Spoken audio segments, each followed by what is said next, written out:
Witness Forbes. Welcome to the latest edition of Double OT with Mark Dondero. I'm Yianni Caracas. Our holiday edition, plenty to get to as we tape this on a Tuesday evening. We start with the Red Sox because after 10 years, Clay Buchholz, a guy that has infuriated the Sox fan base, has been traded to the Philadelphia Phillies. A little bit expected, but what was your reaction when you heard this today?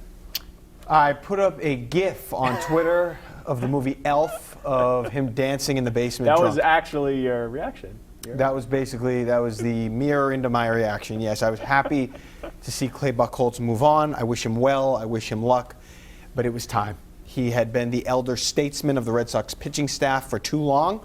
And I just think that his demeanor, very Jay Cutler-ish, and I thought as the leader, so to speak, of the staff, because he had been there so long, I didn't think that was a positive. I don't like the way, he represented himself throughout some points in his Red Sox career. Mainly, and maybe this is a little unfair, but mainly body language and toughness. And mopey? Not so much mopey, but I don't think he gave off the persona that really helped lead the men in that pitching room.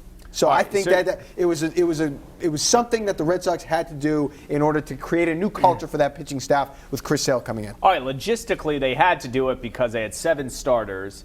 So you deal him, and now you have Wright or Pomeranz vying for that 5th starter position. You still have an extra guy if someone goes down. Also, Dave Dombrowski has said he wanted to get under the luxury tax. You shed $13.5 million, and you're in pretty good shape. Whoever they got back, Tobias from the Phillies, that means nothing. It could have been a bag of baseballs, as I said earlier. So I think they had to do this.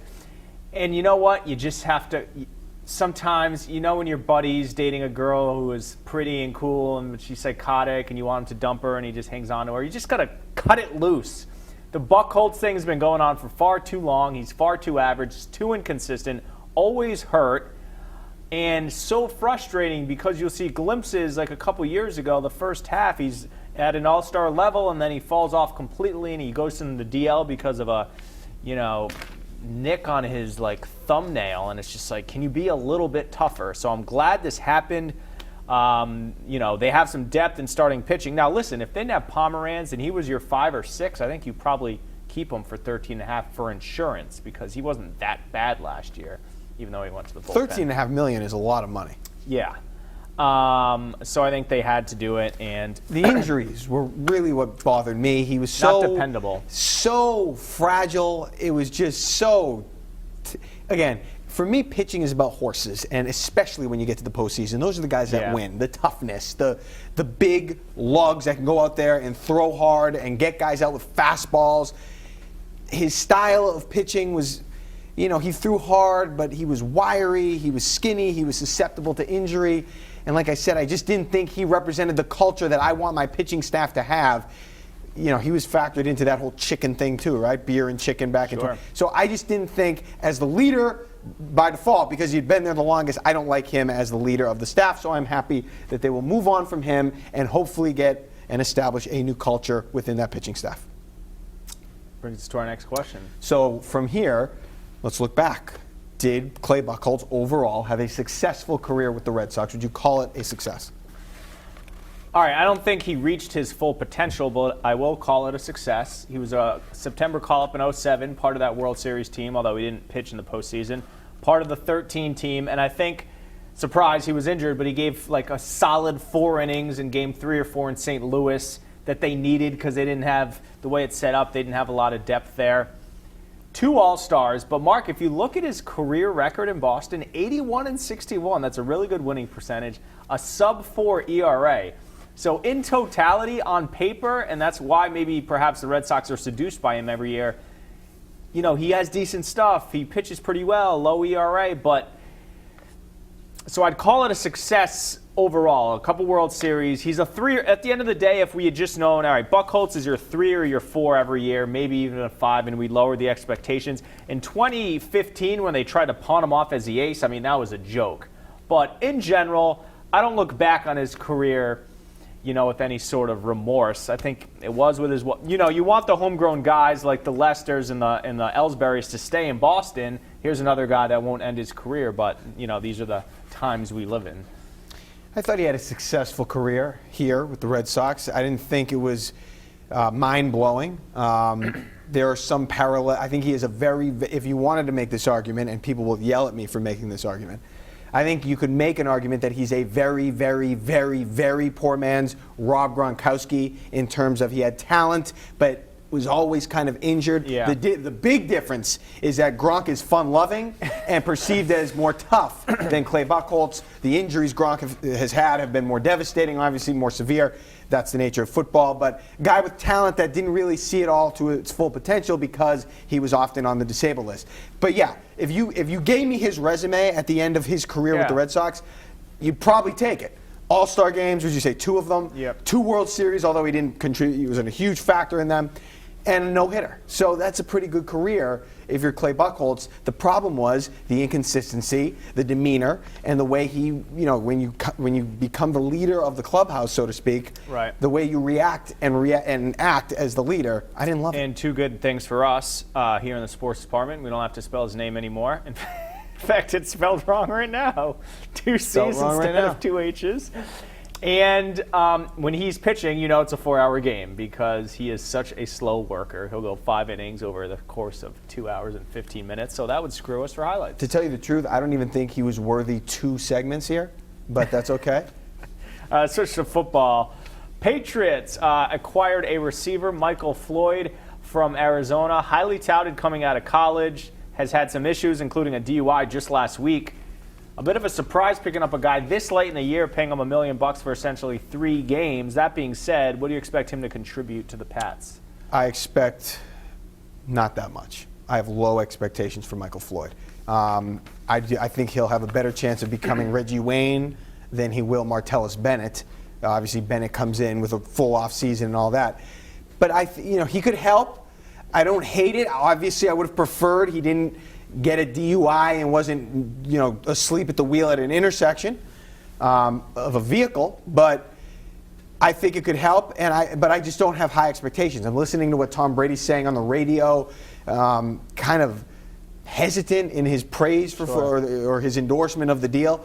So I don't know, but I don't think that he will make a huge impact down the stretch. We'll wait and see. I think he might be able to help. He's a big body. You lose Gronk. That's nice to have. I'm not expecting big things. Yeah, I don't have high expectations either just because it's week 15, and we all know Tom Brady likes to build rapport with his receiver. Has one with Malcolm Mitchell, Chris Hogan on the long ball, obviously, Welker, Edelman, and we'll see what happens with Amendola. But when does Tom Brady, we know how structured his day is, at this time of year, have time to go aside with Michael Floyd like he would in training camp and really build a rapport with him? I like that he's a big body, as you mentioned. Maybe that he can get some goal line throws, but I kind of see him being what Chad Ochocinco was towards the end, which is 1 target or 2 a game. Ochocinco had a big 40-yard grab in the Super Bowl, but I don't see him being an impact player, which makes you think, why is Bill Belichick willing to pay him this amount? Gresh said the other day maybe he's manipulating the system because of the compensatory picks. If he loses him in free agency, they get one back. But I don't expect much from him, but they're not deep at the position. They essentially have 3 receivers right now. Yeah, you have 3 receivers. I'll give Bill Belichick credit for this, though. He's, over the course of time, I know he'll get guys with baggage. He'll get guys who have done some bad things, even things that have been against the law. However, and he doesn't get praise for this, and I'm not saying you should just shower him with praise for this, but he's always willing to kind of give you a new start and then judge you based on what he knows personally about you. He's not worried about what you did in the past. Right. Albert Hainsworth, we could go down this other guys, Moss, Dillon. Of course. He'll take you in, evaluate how you are with him, and then if you screw it up there with him, you're done. Jonas Gray, if you miss a meeting or you get in the doghouse there, you could be done fast. But before you're with the Patriots, he'll give you a chance. So, I give him some credit for that. We'll see what happens with Michael Floyd, and we'll see if he can make any kind of an impact as we approach the postseason. Moving on. Speaking of the postseason, the AFC, it could be an interesting situation for the Patriots. We'll talk about that in a moment. But first, this defense, though, has been playing very well. I forgot the order. What is this defense like compared to some of the other great defenses of the past? Because they're ranked number 1 in scoring, we'll say this. They're the best Patriots defense since when? It's Since 2014, 2 years ago. I know this is it the yards per game or points by game you've been talking about a lot recently? Well, I've been talking about both. Okay, so I guess they're better than 2014, but if I have one game, I want Darrelle Revis as my cornerback. I would like Chandler Jones as a pass rusher. Jamie Collins there with Dante Hightower. I just liked the defense better in 2014. So the best defense since that year, are they better than 13, 12, 11? Yes. 10, 8? Probably. They're not better than the 07 defense, the team that went undefeated. Certainly not better than the 3 Super Bowl teams. So, they're middle to upper of the pack, and the best one since 2014, just 2 years ago. That 2014 team, though, never led the league in scoring. Yeah.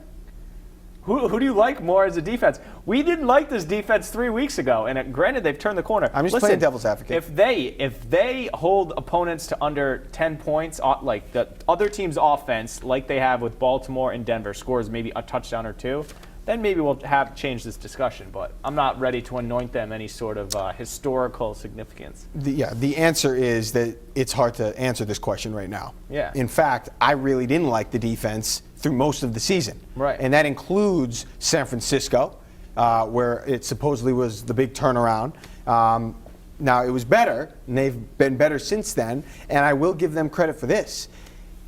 The eye test, I don't remember watching a game like the Ravens game, like the Broncos game, over the course of the last few years, and that includes 2014. That's just true. When do I remember a game going that way? Yeah. I don't remember games going that way where Brady was really inept against a good playoff caliber team, and fair. the defense won the day. Now, again, throughout most of this year, they weren't very good. I thought they were brutal or borderline brutal in the first 4 games when Tom Brady was absent. I thought they were mediocre at best during the regular season, the middle part of the regular season. So we can't just go all in because they've had 3 good games. So what's your answer? My answer is this is the best defense since 2014, like you said. But, I was tempted to say 07, but then I was like, something about Revis just brought me in. We'll have to wait and see, though, how they respond in the playoffs. That is the ultimate test when defense is the most important. It does seem, though, like they're less talented, but guys are really sticking to their assignment, sound, fundamental defense, and a good scheme. Like everyone's doing their job, to use the silly cliche. Mm-hmm. All right, as we approach playoff time, 2 weeks to go, we start to look at the playoff scenarios. Who is the team you fear the most in the AFC? So this is of the teams that are in the playoff in or in the hunt. So any number of maybe 9 teams. Okay. The answer to me is always the team with the best defense, and I will go with the Kansas City Chiefs right now. I don't like how they lost to Tennessee last week, but the Chiefs, in my mind, they have fresh experience playing a playoff game at Gillette Stadium. I think that means something. Mm-hmm. I think they have the best defense. You could say Denver, but I don't like Denver coming here. So Denver coming here, I completely ignore. I think if Kansas City comes here, more than Pittsburgh, I fear them. I don't like what I've seen out of Baltimore recently. That includes the look in the eye of Terrell Suggs in the playoff game 2 years ago and last week or week and a half ago. Don't like the Ravens right now. The Steelers, too offensive. I think the Chiefs pose the biggest threat because I think the defense and the team with the best defense gives the Patriots the most problems. See, when there's a really, really good defense like Denver last year, I'd probably agree with you. And with a competent offense on the other side, you look at the 2013 Broncos, the 2015 Broncos, both Giants teams that won the Super Bowls. But this year, none of the defenses in the AFC really impressed me. So I'm going completely opposite and saying Pittsburgh, because if I'm up 7 in the fourth quarter and the other team has it, who do I fear most? Big Ben with Antonio Brown and Le'Veon Bell and all those weapons in Pittsburgh. There's something about Big Ben, the experience. He's won 2 Super Bowls, where I feel like he's never out of a game. And he's the kind of guy who can stink in the first half, have a few picks, and then just turn it on in the second half. I mean, they were terrible against Cincinnati last week, and then they just turned it on.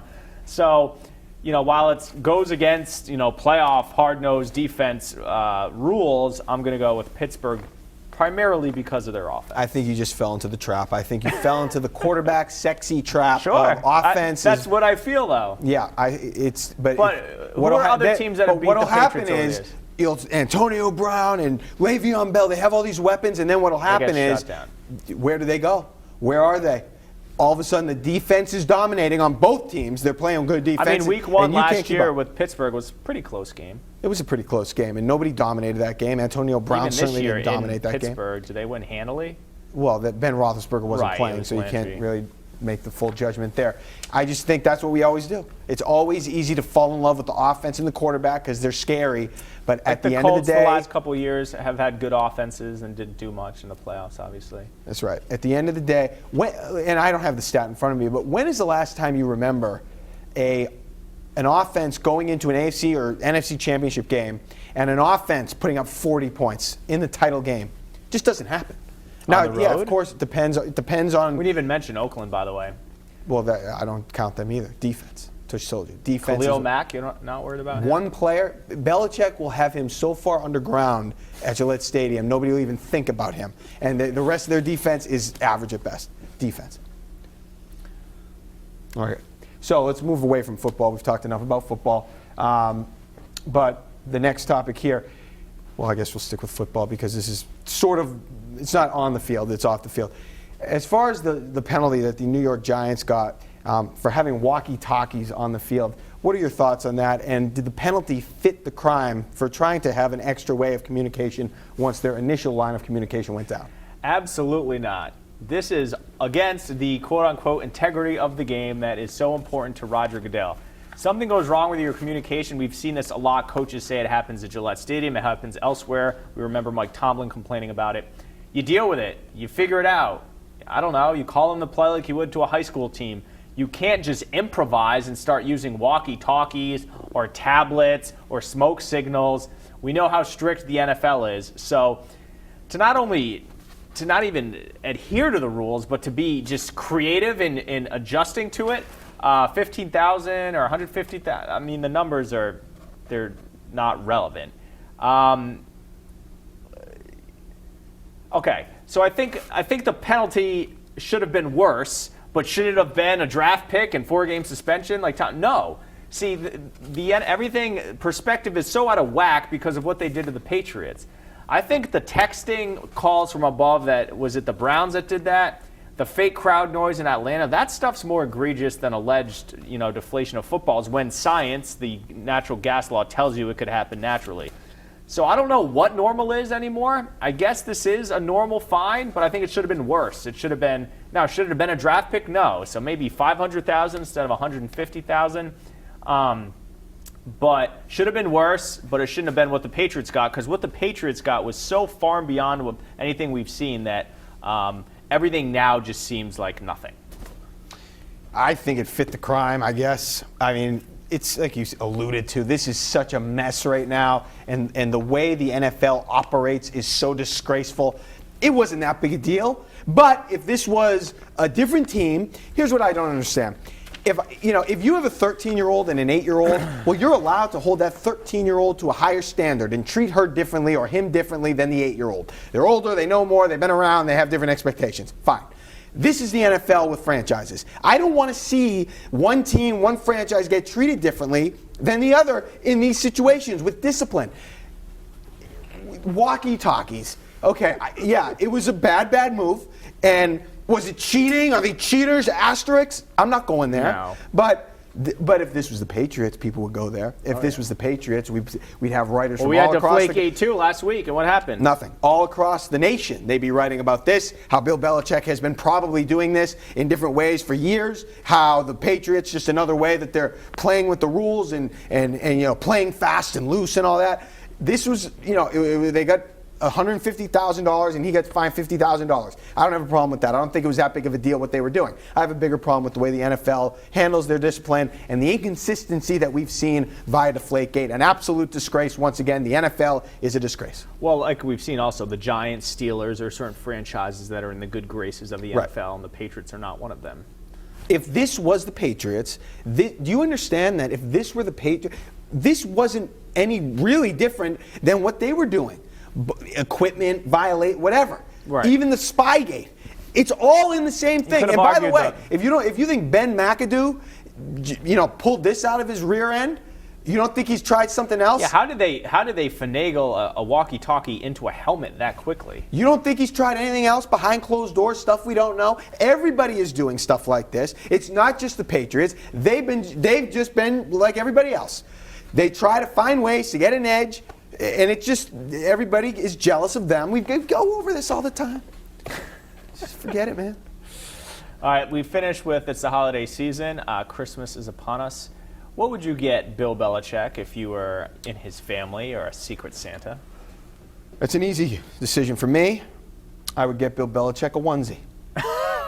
And, you know, I wasn't a part of the baby onesie that took place earlier in this season, but listen, he liked that onesie that the reporters got him, and he likes all those sweatshirts and an adult onesie. Adult onesie. The man be cuts perfect. off everything with he a hood. owns, and he's going to wear an adult onesie. With a hood. He needs to stay warm. And he can cut it if he wants. Feel free. Patriot logo, BB. Feel free to cut it. What if it said 6 rings? If you can have cut sleeves if you want. You can cut the pants where you want, but at least you won't have to deal with pants in you'll have one attire. Okay. I'm saying a little puppy dog. How about that? You know, after a long day's work, cold. Puppy dog? Yeah, a puppy. A cold. I don't get it. Buy him a puppy. Okay. Because it's cold nowadays. Long winter hours. Back and forth to Gillette. He needs to come back home, put his feet up, and maybe have like a little like fluffy Maltese snuggle up to him. Who's gonna take care of the puppy when he's working 18-hour days preparing? Linda.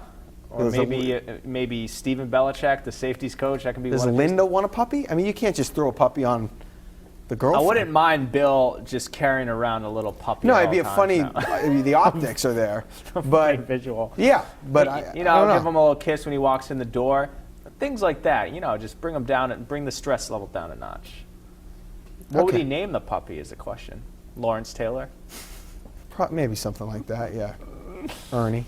If Bill Belichick had animals or anything named after his favorite players, Lawrence Taylor, you'd have to put Brady in there. Who else does he love? Mark Bavaro. Troy Brown he loves. He loves Troy Brown. I don't know. I just think Jim Brown. The onesie is, you know, he likes the sweatshirts. He likes being comfortable. You could cut it off. You know, you could cut off the pants, the ankles, show some shin if you want. It's losing its intention of being a onesie. Well, yeah, but you can just, I don't know. Would they even be able to, how would he get into it, I guess? How much money would you have to pay Bill Belichick to wear a onesie on the sideline? Well, you think he would do it for $5 million? You think he'd do it for $5 million? No, he has the money. You could snap it on the bottom like a baby. You just snap it down I'm well there. aware of the onesie. I have 2 kids under 2. Okay. Or 2 this is developing opinion. All right, that'll do it for the latest edition of WPRI Double OT. We'll see you, I don't know if we'll see you next week. I'm off for the holiday. You may have to do one of those awkward ones where you just stare at them. I know. Oh, gosh. Look for a Mark Solo act next week. Thanks so much for joining us.